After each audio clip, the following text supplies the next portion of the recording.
दक्ष news, सामान्यांच्या हक्कासाठी नेहमी दक्ष.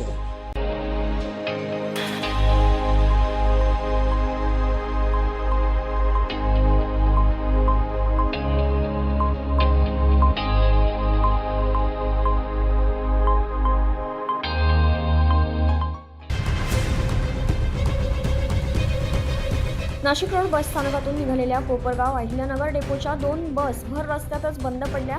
दुपारी 2 वाजता बस ब्रेकडाऊन झाल्या. 7 तासांपासून वाहक आणि चालक मदतीच्या प्रतीक्षेत राहिले. याबाबत बसच्या चालक आणि वाहकाने राज्य परिवहन महामंडळाच्या अधिकाऱ्यांना फोन केल्यानंतर देखील रात्री 9 वाजेपर्यंत या बस चालक आणि वाहकांना कोणतीही मदत मिळू न शकल्याने मोठी गैरसोय निर्माण झाली.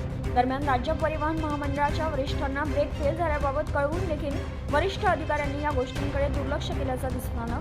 तसेच या महामंडळाच्या वरिष्ठ अधिकाऱ्यांच्या या भोंगळ कारभारावर नागरिकांनी देखील संताप व्यक्त केला.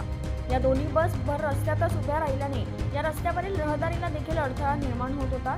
यातच बस वर्दळीच्या रस्त्यात अडकून पडल्याने राज्य परिवहन महामंडळाच्या भोंगळ कारभाराने नागरिकांनी आणि प्रवाशांनी देखील नाराजी व्यक्त केली. मात्र सर्वसामान्यांची जीवनवाहिनी असलेली लाल परीची देखरेख सातत्याने करणं गरजेचं असल्याची चर्चा यावेळी नागरिकांनी केली. दिनेश पगारे, दक्ष न्यूज, नाशिक.